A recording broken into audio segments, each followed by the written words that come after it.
少女音の物語。夜勤帰りの夜、織りひんる雨の中、喉の渇いた音は車を止め、田舎の自動販売機でジュースを買おうとしていました。雨音が静かに響く中、音は車を降りて自動販売機に向かいます。冷たい雨が彼女の髪と服を濡らし、肌に冷たさが染み込みます。自動販売機の明かりがぼんやりと周囲を照らし、静寂の中に機械の低いハム音が響きます。ふと近くからかすかな子猫の鳴き声が聞こえてきました。音はその声に引き寄せられるように歩み寄り、暗がりの中で小さな子猫を見つけました。子猫はびしょ濡れで震えながら彼女を見上げていました。しかし子猫は怖がってなかなか出てきません。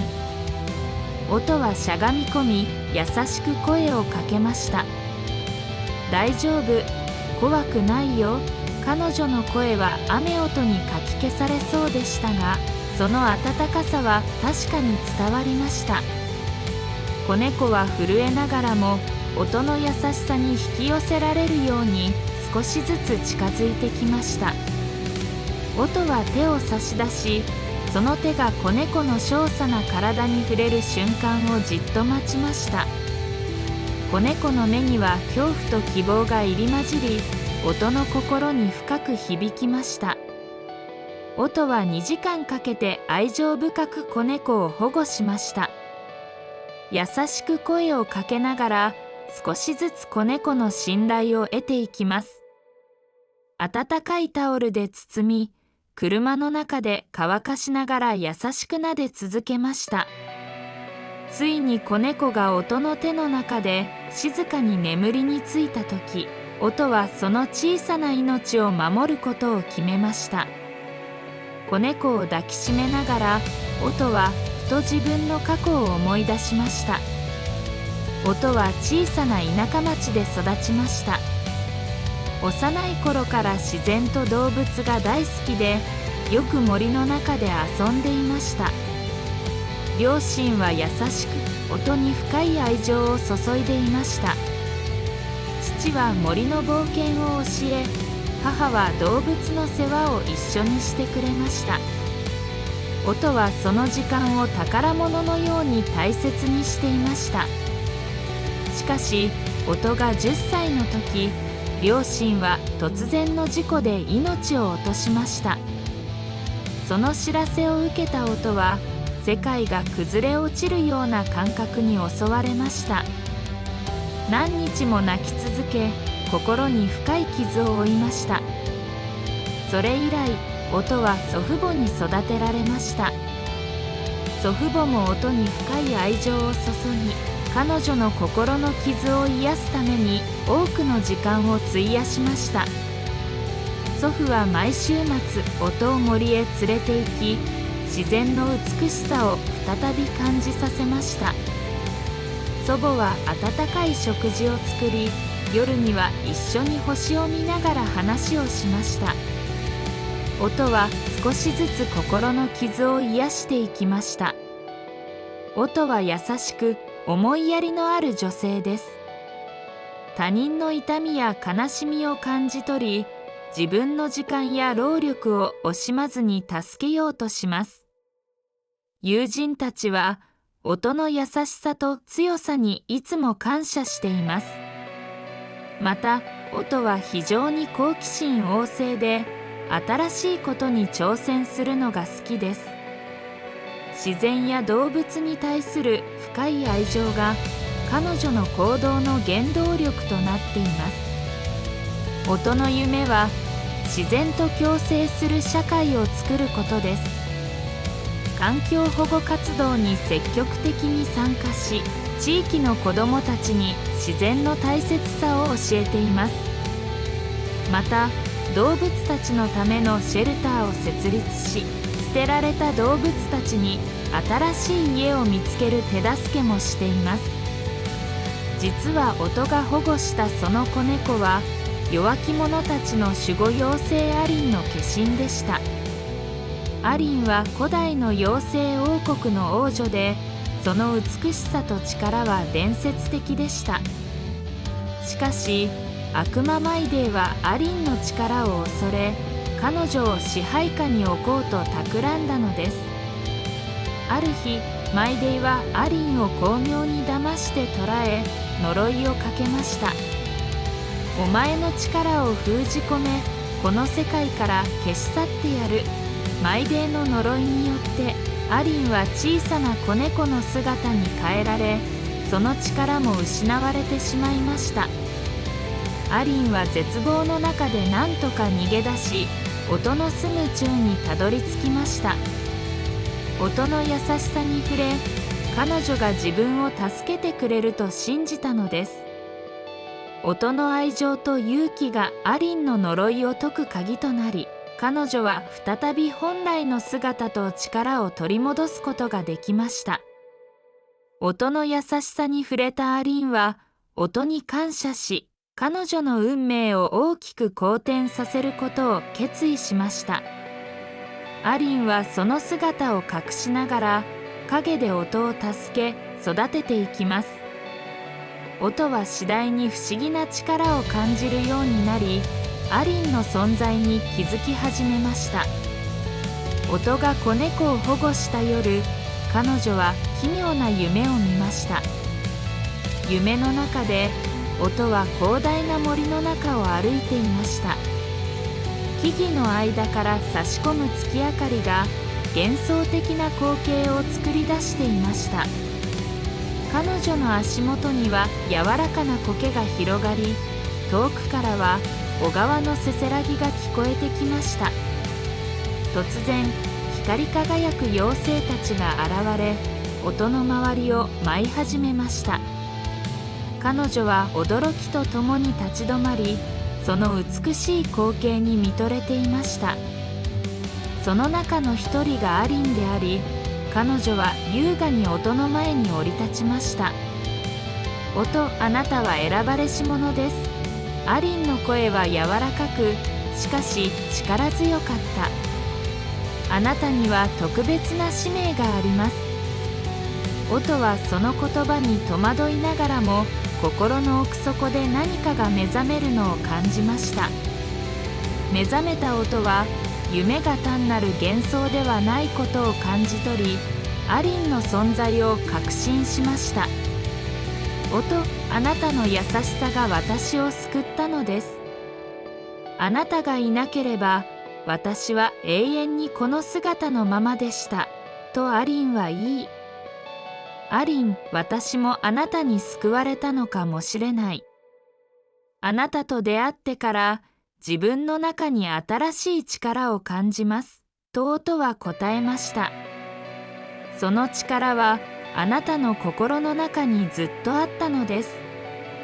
私たちは共に強くなれます、とアリンは伝えました。音は旅の途中で勇者チャチャ、忍者ニャンジロー、正義の犬ネネと出会います。ある日、音は深い森の中で道に迷い、途方に暮れていました。突然、木々の間から現れたのは、剣を持った小さな勇者チャチャでした。彼は音に向かって微笑み、困っているのかいと声をかけました。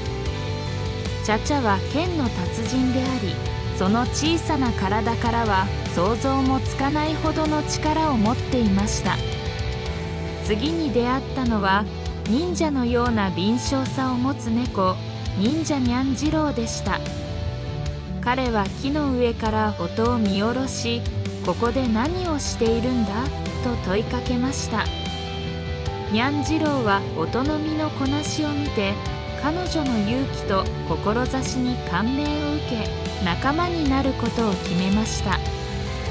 最後に出会ったのは強力な嗅覚と忠誠心を持つ犬ネネでした。音が森の中で危険な罠にかかりそうになった時、ネネが現れ彼女を救いました。ネネは音の優しさと強さを感じ取り、彼女を守ることを誓いました。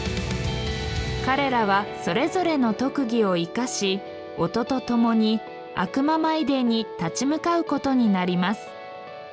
音は新たな仲間たちと共に困難な冒険に挑むことになります。悪魔マイデーとの戦い。音と仲間たちは悪魔マイデーの城にたどり着きました。城は暗黒のオーラに包まれ、周囲には不気味な静けさが漂っていました。彼らは慎重に城の中に足を踏み入れました。気をつけて、ここには罠がいっぱいあるはずだよ、とチャチャが低い声で警告しました。突然、城の廊下が揺れ始め、壁から鋭い刃が飛び出してきました。にゃんじろうは素早く反応し、音を守るために前に飛び出しました。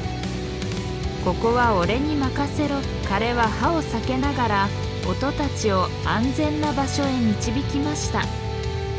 次に現れたのは巨大なゴーレムでした。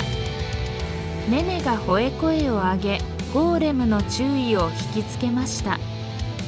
音、今だ。ネネの指示に従い、音はゴーレムの足元に向かって走り、アリンの魔法でゴーレムを石に変えました。ついに音たちはマイデーの間へとたどり着きました。悪魔マイデーは高くそびえる玉座に座り、冷たい笑みを浮かべていました。その目は自分を追い詰める者たちを見下す冷酷さに満ちていました。お前たちが私に挑んできたのか。マイデーの声は低く不気味な響きを持っていました。どうして私が恐れることなどあるのか、貴様らのようなものに。音は恐れを覗かせず、仲間たちと視線を交わしました。私たちはあなたの悪行を止めるために来たのです。音は毅然とした声で言いました。あなたの呪いで苦しむ者たちのために戦う覚悟があります。マイデーは高笑いしました。愚かなことだ。この城から逃げられればいいがな。そして彼は手を掲げ、呪いの魔法を放ちました。毒のように黒い霧が音たちに向かって襲いかかると、彼らはそれぞれ駆け出しました。チャチャは剣を抜き、霧を切り裂こうとしました。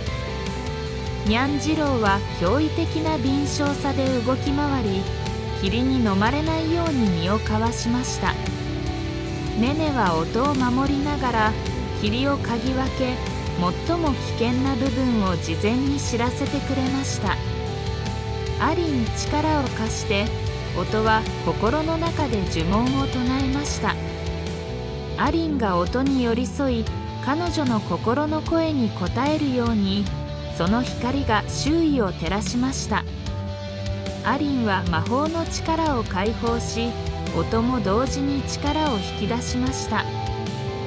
光の柱がマイデーの呪いを打ち消し、彼女の支配した魔法の霧は一瞬にして消え去りました。音の心には、自分を守ってくれる仲間たちへの信頼と、彼らを守るという強い決意が満ちていました。もう一度私に力を貸して、音は叫びました。今度は自身の心の奥底にあった力があふれ出し、アリンの力と合わさったことで強大な光が生まれました。悪夢を断ち切れ、音は全力を尽くして叫び、光のエネルギーをマイデイへと放ちました。悪魔はその光に飲み込まれ、彼の冷たい笑みは一瞬にして消え去りました。闇が晴れると、マイデーはついにその力を失い、城は光に包まれました。音たちは勝利の瞬間をかみしめ、自分たちの力を信じたことが実を結んだのだと感謝しました。これで私の国は救われるのですね。アリンは微笑み、音に感謝の意を示しました。あなたと仲間の力があったからこそ、私は再び自由になれたのです。オトはほっとした気持ちを抱え、私たちは共に成長し、支え合ってきました。これからも一緒に歩んでいこうね。オトは新たな冒険を通じて、かけがえのない友達と強い絆を持つようになり、自身の成長を感じることができました。そしてアリンと共に自然と動物を守るために、これからも果敢に挑戦し続けると確信しました。彼女の物語は優しさと勇気が織りなす新たな未来へと続いていくのでした。